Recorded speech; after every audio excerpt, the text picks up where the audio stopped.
कदाचित शेवटचं पण भाषण मीच करतोय, पण दोन शब्द बोलण्याचं मला मोह आवडत नाहीये, आवडत नाही.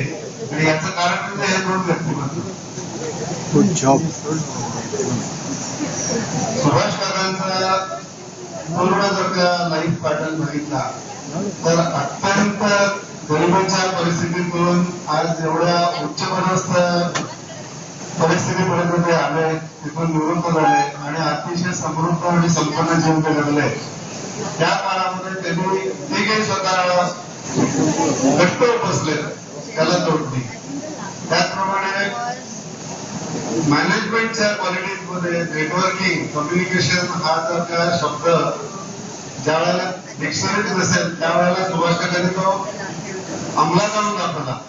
त्यांचं जे नेटवर्किंग आहे, त्यांचं जे कम्युनिकेशन होतं, त्या काळात फोन, मोबाईल वगैरे काही नसताना सुद्धा आमच्या समस्त जोशी परिवाराशी, चुलत घराण्यांशी, मावस घराण्यांशी एकमेव व्यक्ती जर का सांधून असेल तर ते म्हणजे सुभाष काका.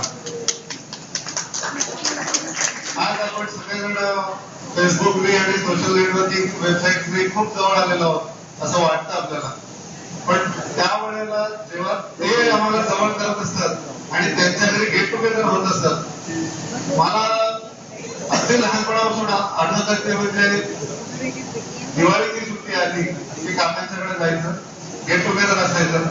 काकू आमची बिचारी अत्यंत मनापासून सगळ्यांचं स्वागत करायची. कधी तिच्या हॅलो, त्या दोघांनी माझं इतकं केलंय प्रचंड, मी अतिशय आभारी आहे आणि म्हणून त्यांना दोघांना मानाचा सलाम.